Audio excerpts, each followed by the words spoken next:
Roll camera action. ओम भगवते वासुदेवाय नमः। मैं सोनी मिश्रा रीडिंग के लिए उपस्थित हूँ और हम पढ़ रहे हैं नारद पुराण गीता प्रेस की, जो मैंने हरिद्वार से खरीदी है, जैसा कि मैं बता चुकी हूँ। और आज मैं हूँ पेज नंबर 4 पे। मैं ये पढ़ूंगी। जैसा कि कल मैंने बताया था, नारद पुराण से मैंने सीखा है कि पढ़ने वक्त हमें बीच में बात नहीं करनी चाहिए, और मैं जो आपको समझाती हूँ वो बीच में बात करने जैसा ही है। कल मैंने जब इस पे तर्क वितर्क किया अपने फैमिली वालों से, तो मुझे ये पता चला। तो मैं पूरा नारद पुराण पहले पढ़ लूंगी, इस पेज को पूरा पढ़ूंगी, उसके बाद जो मुझे समझ में आया और जो मुझे नहीं समझ में आया वो मैं उसके बाद आप लोगों से डिस्कस करूंगी। तो स्टार्ट करते हैं बिना टाइम वेस्ट किए हुए। नारद पुराण, नारद जी द्वारा भगवान विष्णु की स्तुति।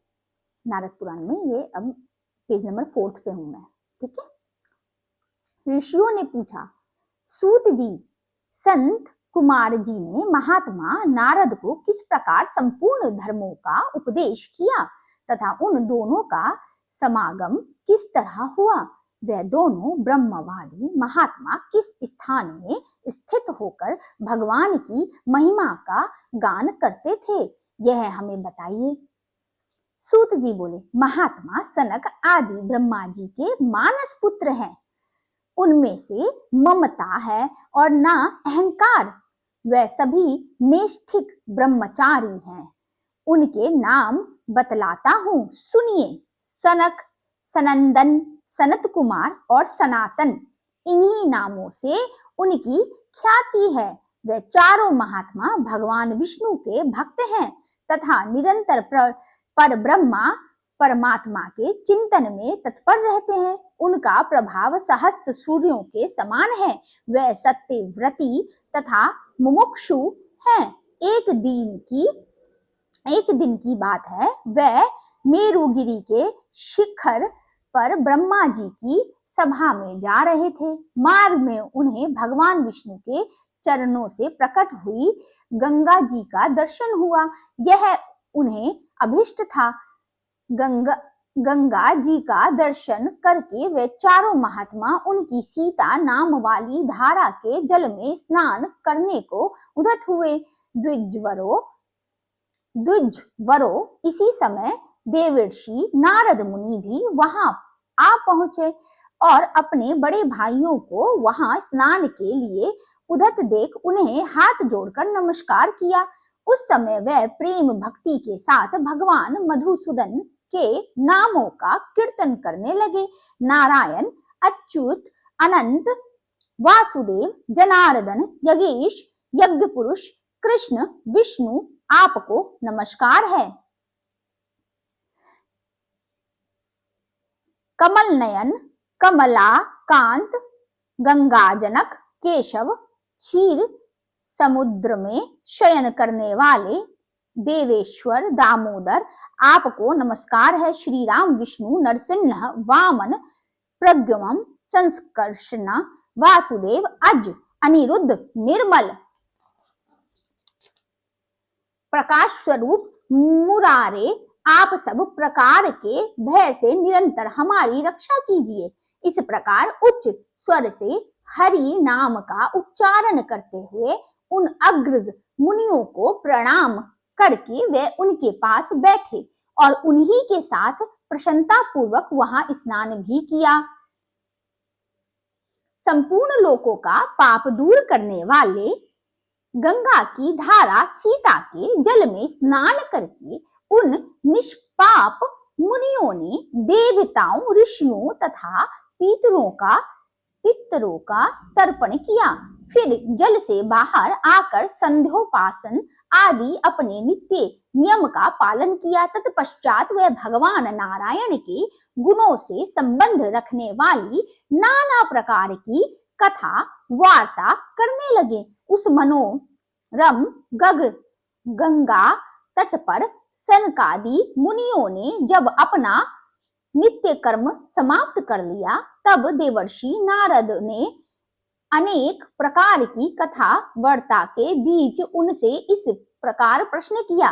नारद जी बोले, मुनिवर, आप लोग स्वर्ग हैं। मुनिवर, आप लोग स्वर्ग हैं। सदा भगवान के भजन में तत्पर रहते हैं। आप सबके सब सनातन भगवान जगदीश्वर हैं और जगत के उद्धार में तत्पर रहते हैं। दीन दुखियों के प्रति मैत्री भाव रखने वाले आप महानुभावों से मैं कुछ प्रश्न पूछता हूँ, उसे बताएं। विद्वानों, मुझे भगवान का लक्षण बताइए। यह संपूर्ण स्थावर जगन जिनसे उत्पन्न हुआ है, भगवती गंगा जिनके चरणों का धोवन है, वे भगवान श्री हरि कैसे जाने जाते हैं? मनुष्यों के मन वाणी शरीर से किए हुए कर्म कैसे सफल होते हैं? सबको मान देने वाले महात्माओं ज्ञान और तपस्या का भी लक्षण बतलाइए। साथ ही अतिथि पूजा का भी महत्व समझाइए, जिससे भगवान विष्णु प्रसन्न होते हैं। हे नाथ, इस प्रकार के और भी जो ग्रह सत्कर्म भगवान विष्णु को प्रश्न करने वाले हैं, उन सब का मुझ पर अनुग्रह करके यथार्थ रूप से वर्णन कीजिए।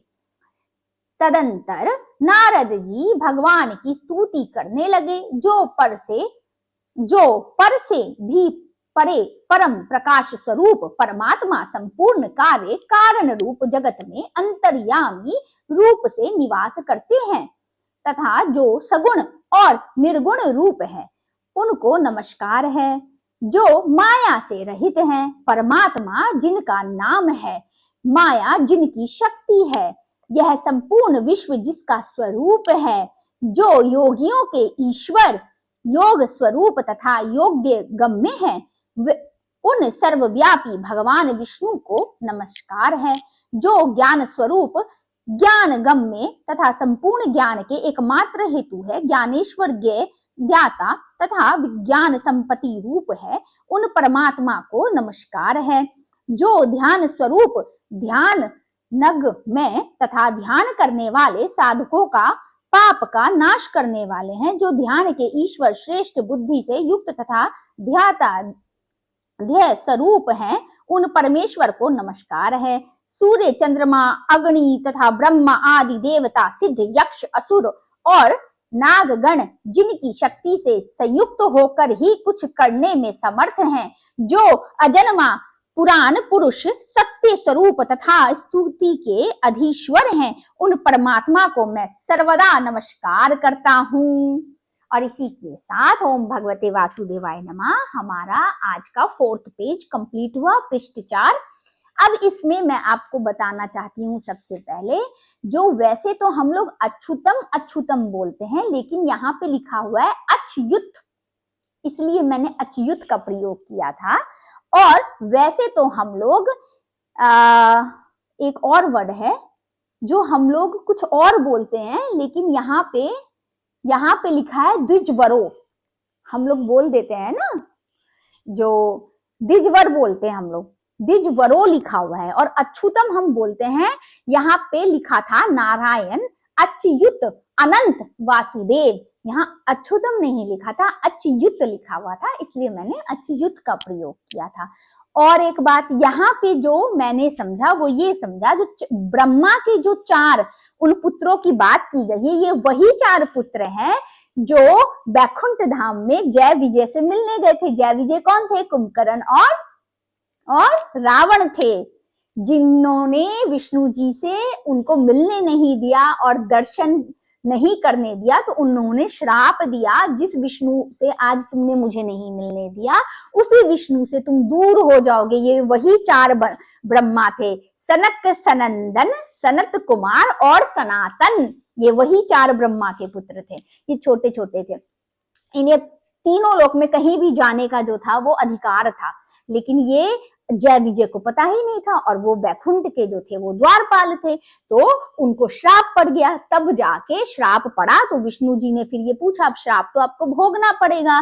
तो विष्णु जी ने बोला, या तो 7 वर्षों तक तुम, 7 वर्षों तक नहीं, 7 युगों तक, अब युग तो बहुत बड़े होते थे, 7 युगों तक या तो तुम मेरी भक्ति में ही मुझसे दूर रहो, या फिर 3 युगों तक मेरे शत्रु बन के मृत्यु लोक में मुझसे दूर रहो। तो उन्होंने 3 युग को चुना, क्योंकि 3 युग 7 युग से कम थे। और मित्र जो होता है वो एक क्षण के लिए आपको भूल जाता है, लेकिन शत्रु कभी अपने शत्रु को एक क्षण के लिए भी नहीं भूलता। इसलिए जय विजय ने शत्रु बनना जो है वो स्वीकार किया। तो पहला जो उनका युग था वो हिरण्यकश्यप था, जहां पे वो विष्णु जी के हाथों से मरे, उनका उद्धार हुआ। उसके बाद वो रावण बना और वो मरा। उसके बाद फिर वो क्या बना, कंस बना।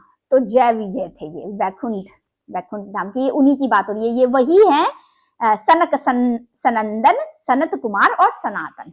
ये वही चार है जिन्होंने उन्हें श्राप दिया था। मैंने ये समझा, विष्णु के कई रूपों को समझा, कई नामों को समझा। तो आज के साथ हमारा ये 4th पेज कंप्लीट होता है। मैं फिर आपसे नेक्स्ट डे मिलूंगी 5th पेज के साथ।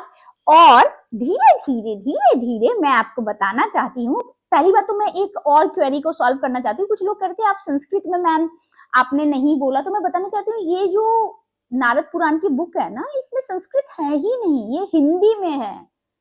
भगवत गीता जो है वो मेरी संस्कृत में है, उसका हिंदी अनुवाद भी है, लेकिन नारद पुराण जो है वो संस्कृत में नहीं है। ये मैं हिंदी वाली लेके आ गई थी, तो इसलिए मैं हिंदी में पढ़ रही। अच्छी बात है, हमें समझने में भी इजी हो जाएगा। और मैं ये भी बताना चाहती हूँ, मैं डेली शॉर्ट्स भी डालूंगी अब, जिसमें मैं एक श्लोक डाल दिया करूंगी, मेरी वॉइस रहा करेगी। तो प्लीज आप उसको भी लाइक कीजिए और मेरे चैनल को सब्सक्राइब कीजिए, लाइक कीजिए अगर आपको पसंद आ रहा है। मैं सोनी आपकी सेवा में हमेशा उपस्थित हूँ। बाय।